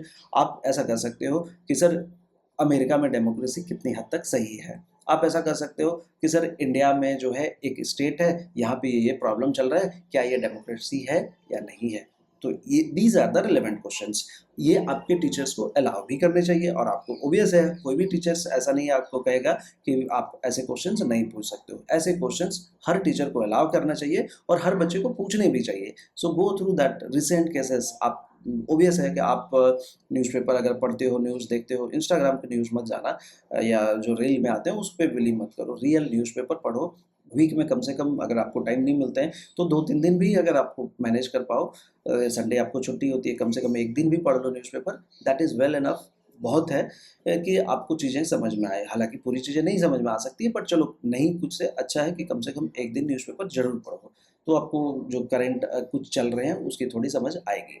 ठीक है, और डेमोक्रेट एक यहाँ पे क्या होते हैं कि पॉलिटिकल पार्टीज जो होते हैं, लीडर्स मोनार्क की तरह बिहेव नहीं करना चाहिए। अब डेमोक्रेसी की अगर बात करें, कोर आइडिया क्या है कि कोर आइडिया में हम बात करते हैं कि decision should involve consultation and consent of everyone affected. कि जो भी हम डिसीजंस ले रहे हैं इसमें कंसल्टेशंस होने चाहिए। मतलब ऐसा कोई ग्रुप, ऐसा मान लो कि मेजॉरिटी माइनॉरिटी, कि हम कोई ऐसा रूल बनाए जो माइनॉरिटी को फेवर करता हो, कोई ऐसा रूल बनाए जो मेजॉरिटी को फेवर करता हो, तो ऐसा नहीं होता। डेमोक्रेसी से सारे लोगों को मिला के चलाने की सिस्टम है, ठीक है। अब हम बात करते हैं कि डेमोक्रेसी एज एन आइडियल कितना हद तक सही है। तो sometimes we use democracy to talk about a future goal or ideal, जैसे कि true democracy will come only when no one goes hungry. ये बहुत एक सही कंडीशन हो सकती है कि जब ट्रू डेमोक्रेसी तभी आएगा, जैसे अगर आप हमारे कंट्री की पॉपुलेशन की बात करो तो we are having one more than 140 crore population, और ये हमारे यहाँ लगभग 20 से मतलब 20 या 30 करोड़ प्लस ही अगर बात करें तो ये 30 करोड़ पॉपुलेशन ऐसे हैं जो कि बिलो पॉवर्टी लाइन है। बिलो पॉवर्टी लाइन इकोनॉमिक्स में आप पढ़ोगे, मैं बस एक रफ आइडिया आपको देता हूँ कि आप मिनिमम अगर इनकम की बात करोगे तो ऐसे लोग जिनकी monthly income not more than 1000 है, तो आप सोच सकते हो कि कितनी ख़राब स्थिति है। इंडिया में बहुत सारे ऐसे लोग हैं जिनको पर डे की इनकम की भी इशू है, तो मतलब 3 टाइम का खाना उनको पूरा नहीं होता है। तो ये डेमोक्रेसी तभी सक्सेस है जब हर लोगों को जो कह सकते हैं कि एटलीस्ट फूड, शेल्टर और क्लोथ, ये तीनों की दिक्कत ना हो। उसके बाद वोटिंग की राइट तो ठीक है, सबको मिल गए भैया, कोई दिक्कत नहीं है, वोटिंग राइट हमें सबको मिल गए। बट हमें क्या चाहिए, इसके साथ में बेहतर एजुकेशन चाहिए, रिसोर्सेज चाहिए और अपॉर्चुनिटी चाहिए। अब जैसे मान लो कि मैं एक एग्जांपल खुद का लेता हूँ कि मुझे वोटिंग राइट मिले, बट वोटिंग के राइट के साथ में अगर मुझे जो है हॉस्पिटल की फैसिलिटी मिल जाए, मुझे एजुकेशन की फैसिलिटी मिल जाए, या मुझे और जो रिसोर्सेज चाहिए उन सारी की फैसिलिटी मिल जाए, तो it will be better. Voting right करके मैंने सरकार बना लिया, सरकार को मैंने कहा कि आप हमारे लिए काम करेंगे, या मैं सरकार के लिए जो है एक ये अब हमने सरकार को चूज किया और सरकार मतलब आई फील एम्पावर्ड कि हम सरकार बना रहे हैं, बट सरकार हमारे लिए कर क्या रही है। As a poor people we have to also think, तो that means as a citizen we have to also think कि सोसाइटी में हमारे लिए क्या हो रहा है। तो अमीरों के लिए कोई दिक्कत नहीं है, जनरली दिक्कत होती है गरीबों के लिए, तो ये सारी चीज़ें जो है सोचनी चाहिए। तो हालांकि कोई भी कंट्री जो कह सकते हैं कि no country is a perfect democracy, तो ये सारी चीज़ें सब कंट्री में मिलती नहीं है, ठीक है। बट हम डेमोक्रेसी एक जो एक्सेस सिस्टम है ना, जहाँ पे बेहतर होने की हमेशा कोशिश होती है। तो और जो यही जो मैंने बात की कि जज हेल्प अस जज एंड इम्प्रूव एग्जिस्टिंग डेमोक्रेसीज, तो और ज़्यादा कैसे बेहतर करें, ये डेमोक्रेसी में हमेशा बात चलती रहती है। उसके बात करें कि डेमोक्रेसी इज स्मॉल कम्युनिटीज़, जैसे communities are small, democracy can be direct. जैसे विलेज में ग्राम सभा जो होती है वो डायरेक्ट डेमोक्रेसी की होती है, या स्कूल काउंसिल के एग्जांपल ले सकते हैं, हाउसिंग सोसाइटीज़ में होता है, या सब लोगों का मिलकर होता है। कोई एक हाउसिंग सोसाइटीज़ में अगर आप में से कोई फ्लैट में रहता होगा तो यू कैन अंडरस्टैंड बेटर। तो ये सारे छोटे छोटे एग्जाम्पल हैं जो आप समझ सकते हो। उसकी बात करें जो नेक्स्ट है कि democracy is an ongoing effort. Democracy कभी भी परफेक्ट नहीं हो सकती। यहाँ पे क्या होता है कि ये एक कंटिन्यूस स्ट्रेंथ है, मतलब हमेशा इसको ताकत मिलती रहती है, ये बेहतर होती रहती है। It required constant participation and effort bye citizen, not just the rulers. तो सिर्फ यहाँ रूलर्स की पार्टिसिपेशन नहीं होती है, लोगों की ज़्यादा से ज़्यादा पार्टिसिपेशन होती है, ज़्यादा से ज़्यादा लोग इसको बेहतर करने की कोशिश करते हैं। The strength and weakness of democracy is that it success depend on us, कि इसकी सक्सेस हमारे पे डिपेंड है कि हम जितने ज़्यादा पार्टिसिपेट करेंगे, हम जितने राइट्स की डिमांड करेंगे। हम चुप रहेंगे तो सरकार भी क्या करती है, बहुत सारी जगहों में ऐसा आपने न्यूज़ देखा होगा या ऐसा होता भी है कि सरकार जो है कोशिश करती है कि लोगों के ओपिनियन को ख़त्म कर दिया जाए, तो लोग उठते हैं और प्रोटेस्ट करते हैं, तो फिर डेमोक्रेसी बेहतर बन के आती है। तो ये डेमोक्रेसी की फीचर्स है कि आप अपनी आवाज़ उठा सकते हो। और जो लास्ट टॉपिक है इसका कि डेमोक्रेसी का जो दूसरे गवर्नमेंट से कितनी अलग है। तो इन डेमोक्रेटिक सिस्टम, डिक्टेटरशिप, जो मोनार्की या वन पार्टी रूल में क्या होते हैं कि जो नॉन डेमोक्रेटिक सिस्टम से सिटीजन्स इन्वॉल्वमेंट इज़ मिनिमल और डिस्करेज। सिटीजन की कोई इन्वॉल्वमेंट ही नहीं होती, मतलब सिटीजन को कोई मतलब नहीं है। अगर मतलब रख के भी करोगे क्या, आप कुछ कर ही नहीं सकते, आप आवाज़ ही नहीं उठा सकते हो। बट यहाँ पे डेमोक्रेसी में क्या होता है, लोगों की एक्टिव पार्टिसिपेंट होती है। और डेमोक्रेसी का मतलब हो गया कि हम डेमोक्रेसी इसीलिए पढ़ रहे हैं क्यों, डेमोक्रेसी है कंट्री में। अगर डेमोक्रेसी नहीं रहेगी तो हम पढ़ भी नहीं सकते थे इस चीज़ों को। तो ये आप समझ सकते हो कि डेमोक्रेसी कितनी एसेंशियल है किसी भी जगह पे कि हम उसके बारे में, जहाँ पे आप मान के चलो मैं सऊदी अरब की बात कर लूँ या किसी और कंट्री के बारे में बात कर लूँ जहाँ डेमोक्रेसी नहीं हुआ, डेमोक्रेसी ऑब्वियस है उनके चैप्टर नहीं होगा, उनको समझाया भी नहीं जाएगा, तो या उनके सोशल साइंस टीचर अगर होंगे तो उनको डेमोक्रेसी जैसी चीज़ नहीं बताएंगे, वहाँ पे क्या बताएंगे उनको, जो चीज़ें that are related to monarchy वही बताएंगे। वो हो सकता है इंडिया का एग्जाम्पल दे दें कि इंडिया में 150 करोड़ पॉपुलेशन है, गरीबी है, देखो हमारे यहाँ क्या है कि डेमोक्रेसी नहीं है तो हमारे यहाँ देखो पॉपुलेशन भी कंट्रोल है, गरीबी भी कम है, तो ये सारे वो एग्जाम्पल ले सकते हैं, वो बता देंगे कि डेमोक्रेसी एक प्रॉब्लम है। तो डेमोक्रेसी सिर्फ इलेक्शंस तक ही लिमिटेड नहीं है, ठीक है, डेमोक्रेसी का ये मतलब नहीं है कि इलेक्शंस है, ये हमारी लाइफ को बेहतर करता है, ये it is a method of decisions making कि कैसे बेहतर डिसीजंस किया जा सके और हम बेहतर की और हमेशा बढ़ते हैं। इसमें हर सिटीजन्स के रोल बहुत इंपॉर्टेंट होते हैं और कह सकते हैं कि डेमोक्रेसी को और बेहतर बनाने में हर दिन लगे हुए हैं। तो जैसा मैंने कहा था कि इस चैप्टर में कुछ कार्टून है जिसके बारे में लास्ट में हम डिस्कस करेंगे, तो एक साथ जो है सब जितने भी कार्टून है ये यहाँ पे हैं। अब देख लो एक बार, फिर तो आते हैं हम एक एक करके कार्टून से, यहाँ से स्टार्ट करते हैं। यहाँ पे देखो ये कार्टून क्या कहता है कि this cartoon has drawn when elections where held in Iraq with the presence of US and other foreign power. What do you think this cartoon is saying? Why democracy written this way? आप देखो यहाँ दो चीज़ है, एक तो democracy में M capital है, इसको अगर मिला दोगे तो ये मोकरी हो गया, और ये डेमोक्रेसी को संभाल कौन से रहा है, मिलिट्री। तो भी ऐसा डेमोक्रेसी जैसे पाकिस्तान में केसेस में है, तो पाकिस्तान के केसेस में डेमोक्रेसी क्या आते हैं, मिलिट्री कंट्रोल कर रही थी, फिर क्या मतलब है डेमोक्रेसी का। एक तो आप कह रहे हो कि हम डेमोक्रेसी ला रहे हैं अपने कंट्री में या डेमोक्रेसी हम सेटअप किए हुए हैं और मिलिट्री इसको एम्पावर कर रही है। ओबियस है मिलिट्री एम्पावर करेगी, लेकिन as a internal part of ruling, नहीं एक्सटर्नल पार्ट, ठीक है। जैसे हमारे कंट्री में है कि मिलिट्री हमें जो है आउटर कह सकते हैं कि अटैक से बचाती है, ना कि इंटरनल गवर्नमेंट में के अंदर में। तो ये एक सिस्टम का मजाक है, ये कह सकते हो, ये डेमोक्रेसी नहीं है, ये मोकरी है, मतलब मजाक उड़ाना, ठीक है। उसके बाद यहाँ पे देखो दूसरे जो कार्टून के बारे में है कि Syria is a small west Asian country, the ruling Baath party and some of its allies are the only parties allowed in that country. देखो सेम केसेस हो गए चाइना जैसे। Do you think this cartoon would apply to China और Mexico? What does the crown of leaves of democracy signify? तो यहाँ पे democracy, एक lady है जो डेमोक्रेसी को इंटर करना चाह रही है सीरिया में। अब यहाँ पे क्या क्वेश्चन किया जा रहा है, no entry before you will fill the form and become a member in al Baath party, is that clear? तो यहाँ पे मिलिट्री जो है यहाँ पे इनसे क्वेश्चंस कर रही है कि जो डेमोक्रेसी की देवी है कि देवी अगर आप इंटर करना चाहते हैं तो आपको इस पार्टी का मेंबर बनना पड़ेगा, तो फिर काहे की डेमोक्रेसी, कोई मतलब नहीं है यहाँ पे। आगे बढ़ते हैं, ये एक कार्टून है, देखो यहाँ पे ये क्या कहता है, do you think it applies to Pakistani situation as well? ये लैटिन अमेरिका की केसेस की बात हो रही है, पाकिस्तान में भी ऐसी चल रही थी, डेमोक्रेसी थी बट मिलिट्री कैप्चर की हुई थी। Think of other country where this could apply, does this sometime happen in our country as well? देखो हमारे कंट्री में ऐसा हुआ है, ऐसा नहीं है कि नहीं हुआ है। एक समय था जब हमारे कंट्री में इमरजेंसी लाई गई थी, तो इस सिचुएशंस में कह सकते हैं कि मिलिट्री कंट्रोल कर रही थी या पुलिस फोर्सेस कंट्रोल कर रही थी, बट एक बार ही हुआ, उसके बाद डेमोक्रेसी हमारे यहाँ अभी तक तो बिल्कुल सही है। कुछ और कंट्रीज़ में ऐसे केसेस आते रहते हैं। उसके बाद यहाँ पे देखो एक ये बच्ची है, क्वेश्चंस कर रही है कि why talk about Zimbabwe, I read similar report from many part of our country, why don't we discuss that? Zimbabwe के बारे में जो कार्टून है उससे है कि जिम्बाब्वे में वहाँ पे सिंगल पार्टीज है, जैसे हम आपको याद होगा मैंने जब पढ़ाया था तब बताया था कि जिम्बाब्वे की जो सिचुएशन है ऐसा नहीं है कि हमारे कंट्री में नहीं होता है, बिल्कुल होते हैं। इसलिए हमें क्या चाहिए ना कि वी आर एडुकेटेड पीपल, हम इसलिए सिविक्स को पढ़ रहे हैं। तो हमारे अगर लगता है कि किसी स्टेट में जो है सरकार बार बार आ रही है, इनफैक्ट सेंटर में सरकार बार बार आ रही है, तो क्यों हम सरकार को रहने देना।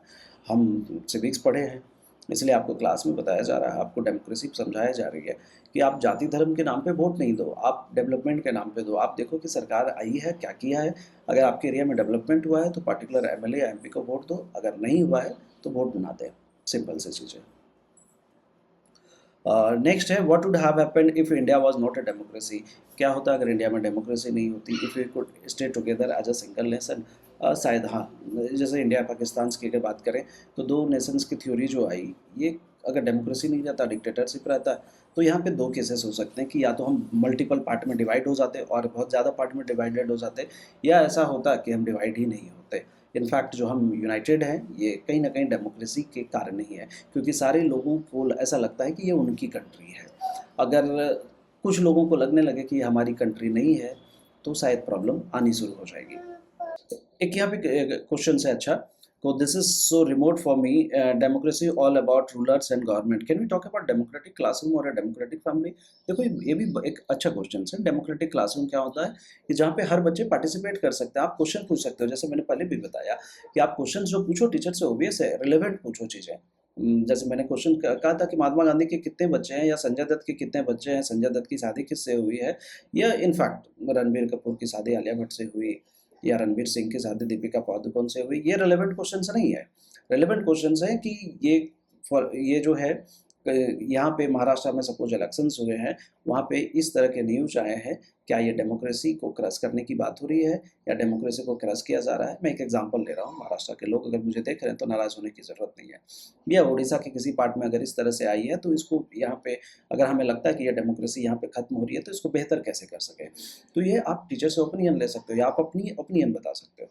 ठीक है, तो ये एक अच्छी डेमोक्रेटिक क्लासरूम बनेगा और मज़ा आएगा। डेमोक्रेटिक फैमिली भी होगी, बट आपकी जो एज है उसमें डेमोक्रेटिक फैमिली में आपको शायद ही पार्टिसिपेट किया जाए, क्योंकि आपकी एज उतनी नहीं है जहाँ पे आपको हर चीज़ों की समझ आए। तो हो सकता है कि आप डेमोक्रेटिक फैमिली में जो है आप पार्टिसिपेंट अभी ना हो, बट आपको कुछ सालों में ये मौका मिल जाएगा।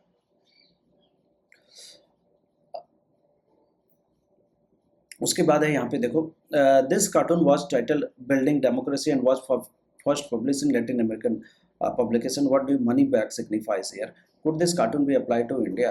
इंडिया में तो खैर अप्लाई हो ही सकते हैं।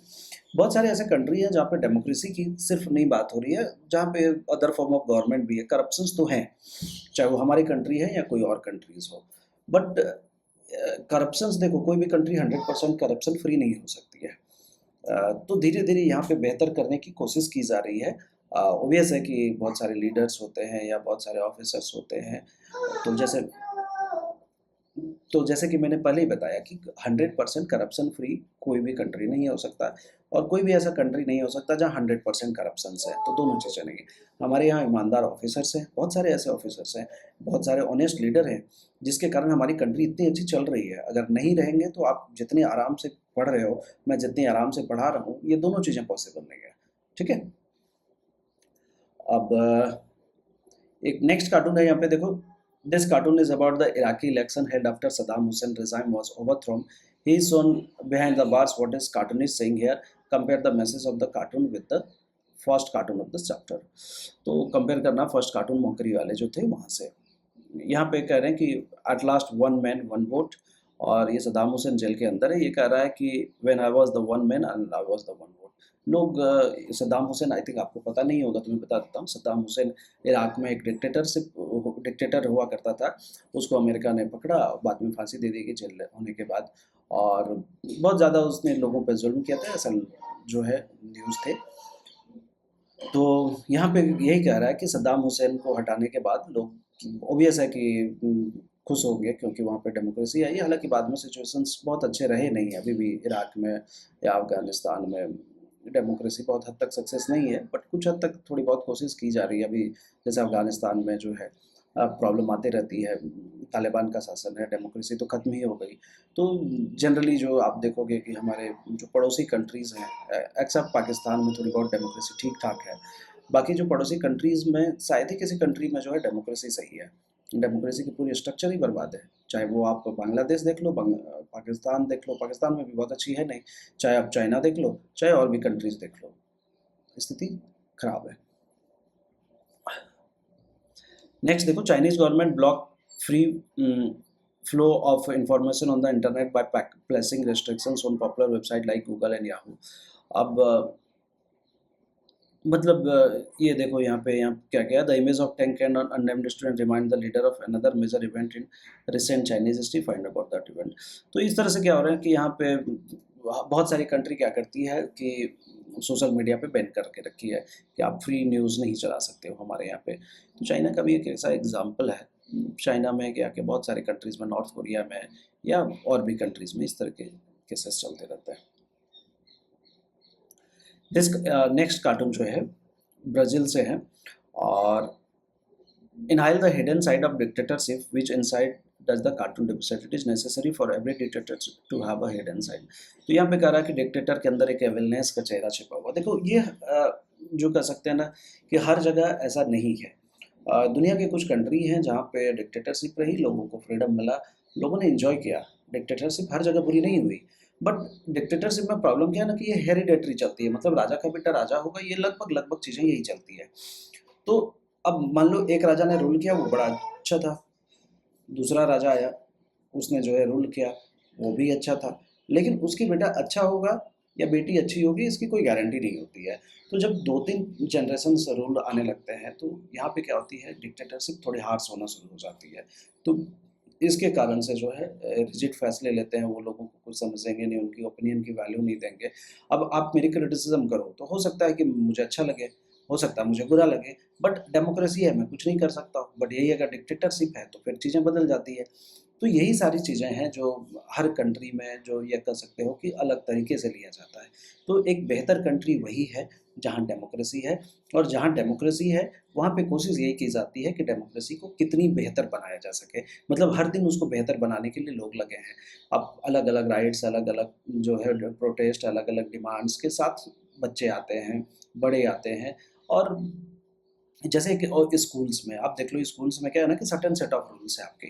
तो certain of set of rules में स्कूल के अंदर है। अब अगर मैनेजमेंट अच्छी है तो वहाँ पे कोशिश की जाती है कि टीचर को कैसे बेहतर से बेहतर लाइफ दिया जाए। तो ये सारी चीज़ें चलती रहती है, और कहीं पे कोशिश किया जाता है कि ये चीज़ें कैसे ख़त्म किया जाए। तो ये दोनों चीज़ें साथ में चलती रहती है। ठीक है, तो चलो ये चैप्टर कैसा लगा, अगर आपको पसंद आया हो तो चैनल को सब्सक्राइब करो, लाइक करो और अपने दोस्तों में शेयर करो। मिलते हैं अगले चैप्टर के साथ, जो कि कॉन्स्टिट्यूशनल डिज़ाइन है या हिस्ट्री के जो चैप्टर है उसके साथ, या इकोनॉमिक्स। मैं सारे टॉपिक जो आपको कवर करूँगा। तो 9th में ज्योग्राफी के हैं कुछ वीडियो डले हुए इस पे, बाकी जो नहीं है वो भी कवर करूँगा। तो आपकी पूरी सोशल साइंस के टेंशन्स खत्म है। तो मिलते हैं चलो अगले वीडियो में, तब तक के लिए बाय बाय, थैंक यू।